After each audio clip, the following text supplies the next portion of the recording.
Hi sir, आप यहाँ रहते हैं? चंचल पुकार सुन मैंने पीछे गर्दन घुमाई तो जीन्स टॉप में एक आकर्षक लड़की को देखकर हैरान रह गया। मैं अणिमा, आपकी क्लास में पढ़ती हूँ, थर्ड ईयर। ओह हाँ, आज ही तो मैंने पहली क्लास ली थी। लड़की अब मुझे पहचानी सी लगने लगी थी। मैं आपके सामने वाले फ्लैट में रहती हूँ, अब तो हम मिलते रहेंगे। You are so good, so handsome. वह हाथ हिलाकर चली गई। मैं अवाक खड़ा उसे ताकता रह गया। भला पहली ही मुलाकात में कोई इस तरह कमेंट कर सकता है, और वो भी अपने गुरु से? खैर मुझे क्या, सत्या के बाद मैंने तो वैसे भी अपने स्टूडेंट्स से एक दूरी बनाए रखने की ठान रखी है। सत्या मेरी डायरी का वह पन्ना है जिसे फाड़कर फेंक देने के बाद भी एक पतली सी लकीर के रूप में वह अपने अस्तित्व का एहसास कराता रहता है। साथ ही अपने से जुड़े अन्य पन्नों को भी धुलमुल करता रहता है। इंजीनियरिंग की पढ़ाई पूरी कर मैंने नई नई लेक्चरशिप ज्वाइन करी थी। सत्या मेरी प्रथम वर्ष की स्टूडेंट थी।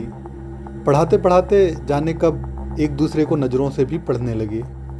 जब वह अंतिम वर्ष में आई और घर में उसकी शादी की बात चलने लगी, तब उसने मुझे चेताया। मेरा अपना कहने को कोई ऐसा नहीं था जो जाकर शादी की बात करता।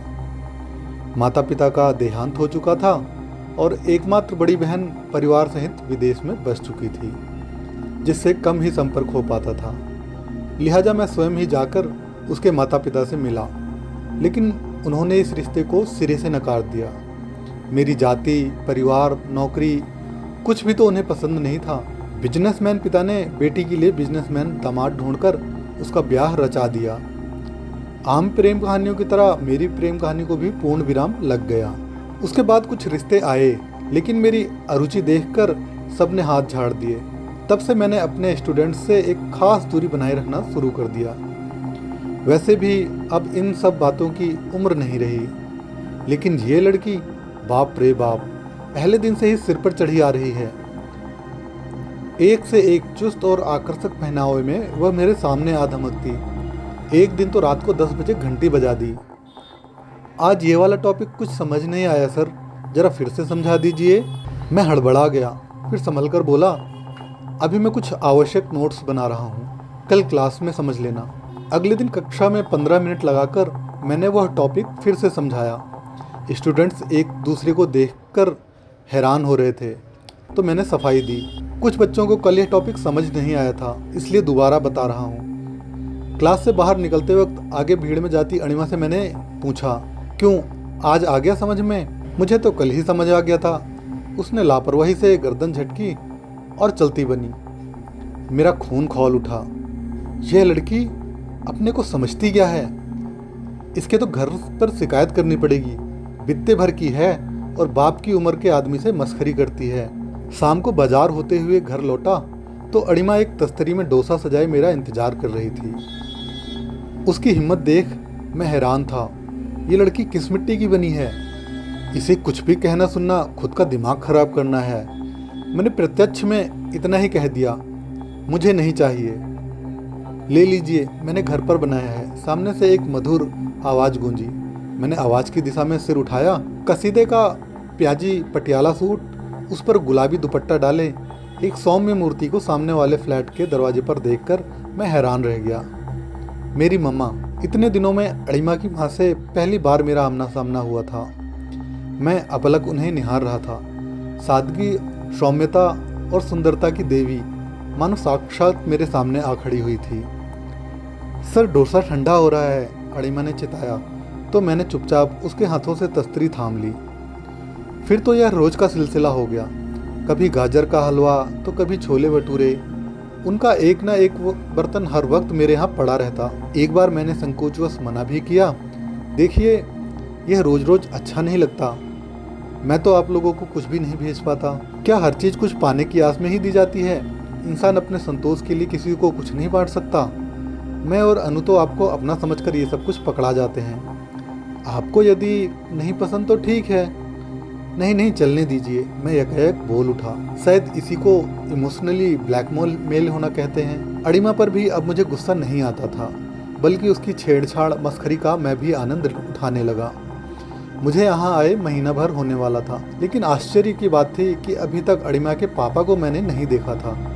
शायद दूसरे शहर में नौकरी करते हैं। वैसे भी नीलिमा जी यानी अड़िमा की मम्मी से भी मेरी मुलाकात कम ही हो पाती थी।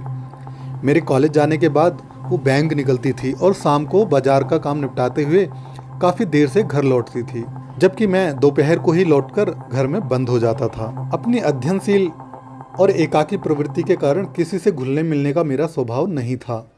यह तो अड़िमा का खिलंदड़पन ही था जिसने जबरदस्ती मुझे उस परिवार से हंसने बोलने को मजबूर कर दिया था।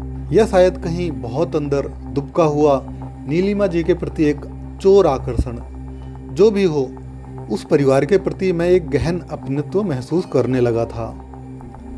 अड़िमा की परीक्षाएं समाप्त हुई तो वह छुट्टियां बिताने के लिए अपने नाना नानी के पास सोलन चली गई। जाने से पूर्व मुझे सूचित करने आई।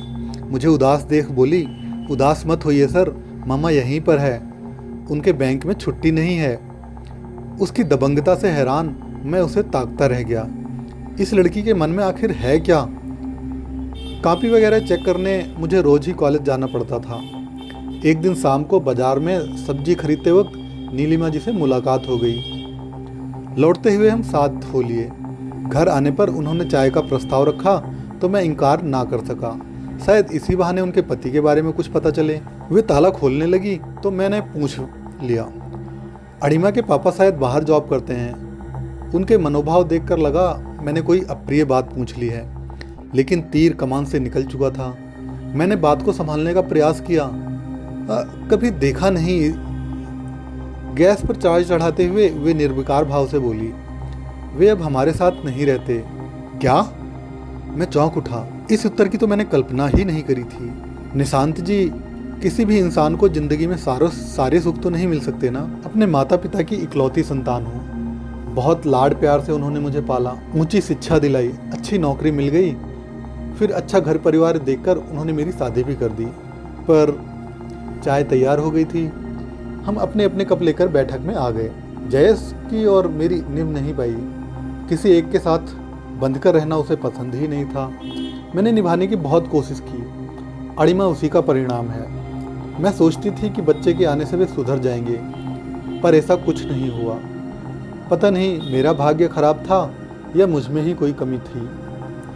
नहीं नहीं, आप तो बहुत अच्छी हैं, बहुत। मैंने अपनी जीभ काट ली। मुझे ऐसा नहीं कहना चाहिए। नीलिमा जी ने मेरी बात पर गौर नहीं किया। वे तो अपनी ही धुन में बोले चली जा रही थी। मम्मी पापा को दुख होगा, इसलिए बहुत सालों तक मैंने ये बात छिपा के रखी। निशांत जी, हम और हमारा समाज कितना भी प्रगतिशील होने का दम्भ भर ले, लेकिन सच तो यही है कि नारी चाहे वह शिक्षित हो या अशिक्षित, घरेलू हो या कामकाजी, किसी न किसी रूप में घरेलू हिंसा का शिकार होती ही रहती है और अपने झूठे आत्मसम्मान को छुपाए भी रहती है। अड़िमा बड़ी हो रही थी और उससे और अपने मम्मी पापा से मैं कब तक हकीकत छुपाती। मेरी सहन शक्ति भी अब जवाब देने लगी थी। और जब एक दिन पानी सर से ऊपर उठ गया तो मैं अड़िमा को लेकर मम्मी पापा के पास चली गई। तलाक का नोटिस भिजवा दिया। जयेश तो छुटकारा चाहते ही थे। जल्दी ही हमारा तलाक हो गया। उन्होंने तो दूसरी शादी भी कर ली और अब शायद उस बीवी से भी खटपट चल रही है। मम्मी पापा ने वहीं नौकरी कर लेने का बहुत दबाव डाला, पर मैं अड़िमा को लेकर यहीं लौट आई। मैं क्यों बुज़दिलों की तरह भागूं या मुंह छुपाऊं? 24 घंटे मम्मी पापा की आंखों के सामने रहकर क्यों उनकी सेहत खराब करूं? भरसक प्रयास करके भी वे मुझे दूसरी शादी के लिए राजी नहीं कर पाए। मैं कहती रही, अब तो अड़िमा बड़ी हो रही है, उसकी शादी करेंगे। पर नीलिमा जी का मोबाइल तभी घनघना उठा। अड़िमा का ही फ़ोन था। तुझे ही याद कर रहे थे। शैतान को याद किया और शैतान हाजिर। माँ बेटी की वार्ता लंबी चलेगी सोचकर मैंने इशारे से जाने की इजाज़त ले ली, पर लौटकर भी मैं देर तक उन्हीं के बारे में सोचता रहा। नीलिमा जी के प्रति दिल सहानुभूति से भर उठा था। यह सहानुभूति थी या कुछ और कह नहीं सकता, पर उनके प्रति दिल में श्रद्धा, प्यार, आकर्षण जो भी था वह पहले से कई गुना अधिक हो गया था। अड़िमा लौट आई थी और साथ ही लौट आई थी उसकी चुलबुली शरारतें, मस्ती, चिढ़ाने की जिद। नीलिमा जी ये सब देखती तो अकेले में मुझसे क्षमा मांग लेती। अनु आपको बहुत सताती है, पर शायद वह मन ही मन आपको बहुत पसंद करती है और जिसे वह पसंद करती है उससे ऐसे ही मस्ती करती है। फिर बेचारी है भी तो कुछ दिनों की मेहमान, कल को चली जाएगी तो उसकी बातें शरारतें ही तो शेष रह जाएंगी। वे अचानक गंभीर होकर आगे बढ़ जाती तो मैं भी भावुक हो उठता। सच में बेटी को पराई अमानत समझकर पालना और फिर शादी करके विदा करना कितना कष्टप्रद होता है। अड़िमा अब कम नज़र आने लगी थी, कॉलेज भी कभी कभार ही आती। काम वाली बाई ने बताया कि उसकी तबीयत ठीक नहीं है। एक दिन अपने घर के दरवाजे पर खड़ी दिखाई दी तो मैंने पूछ लिया, आजकल कॉलेज क्यों नहीं आ रही हो? महीने भर बाद तो परीक्षाएं हैं। मैं और मम्मा अगले सप्ताह नाना नानी के पास जा रहे हैं। कब लौटोगी? मैं तो अब नहीं लौटूंगी, मेरी डोली जो उठने वाली है। तुम्हारी मस्ती फिर शुरू हो गई ना? मैं मस्ती नहीं कर रही, मैं अब सचमुच नहीं लौटूंगी। लेकिन जाने से पहले आपको मुझसे एक वादा करना होगा। मेरे जाने के बाद आप मम्मा का पूरा पूरा ख्याल रखेंगे, उन्हें कभी अकेला नहीं छोड़ेंगे। उसकी आंखें भर आई थी। मैं चौंक गया। हे अनु, क्या सचमुच तुम्हारी शादी हो रही है? मुझे बताया ही नहीं। पर एग्ज़ाम तो दे देती, ऐसी भी क्या जल्दी है? मेरी बात को अनसुना करते हुए उसने कसकर मेरा हाथ पकड़ लिया। आप मेरी मम्मा का ख्याल रखेंगे ना? उन्हें अकेले नहीं छोड़ेंगे ना? प्रॉमिस कीजिए प्लीज़, आई मीन इट। उसका जुनून देखकर मैं हक्का बक्का रह गया। यह इसे क्या हो गया है? उसकी संतुष्टि के लिए मैंने उससे वादा कर दिया, हाँ मैं तुम्हारी मम्मा का पूरा पूरा ख्याल रखूँगा, उन्हें कभी अकेला नहीं छोड़ूंगा, तुम भी मिलने आती रहना। वह चैन की सांस लेकर अंदर चली गई।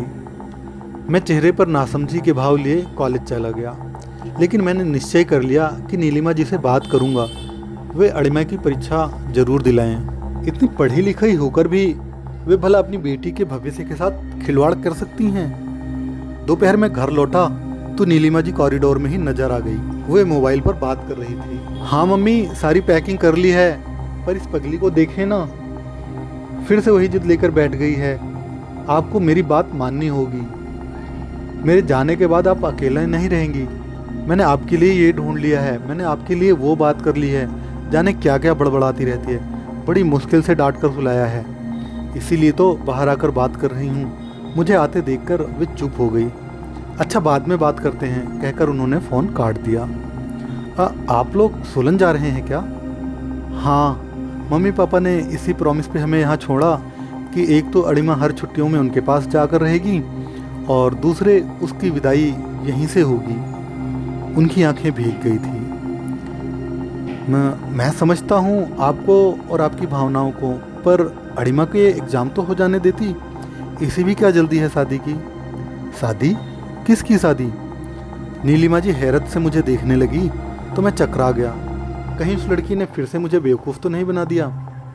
अड़िमा की और किसकी? Oh my god! Nilima ji ने अपना सर थाम लिया। मैं समझती रही कि आपको सब पता है। क्या? मैं असमंजस के भाव लिए उनका मुंह ताक रहा था। अनु को ब्लड कैंसर है, सोलन में हमारे परिचित डॉक्टर उसका इलाज कर रहे हैं। यहाँ भी मैं उसे डॉक्टर को दिखाती रहती हूँ। बीच में वह ठीक भी होने लगी थी, पर फिर डॉक्टरों ने जवाब दे दिया। तब हमने यही निश्चय किया कि अंत समय में उसे सोलन ले चलेंगे। वहीं से उसकी अंतिम विदाई। वे फफक पड़ी। मुझे अपने कानों पर विश्वास नहीं हो रहा था। संज्ञा शून्य हो गया था मैं। दुनिया में मुझसे बड़ा बेवकूफ़ और कौन होगा? नीलिमा जी को धैर्य बंधाने का भी मुझे होश नहीं रहा। बस अड़िमा और अड़िमा ही मेरी आंखों के सामने तैर रही थी, खिलखिलाती, मस्ती करती, मुझे लुभाने का प्रयास करती, मेरी परीक्षा लेती, मुझसे वादा लेती। उसकी हर हरकत में छुपा हुआ सच मेरे अवघड़पन की खिल्ली उड़ा रहा था। साथियों, आज की कहानी कैसी लगी कमेंट बॉक्स में कमेंट करके मुझे ज़रूर बताइएगा। जल्दी ही मिलते हैं मित्रों एक नई कहानी के साथ। तब तक के लिए नमस्कार। आपका समय शुभ हो।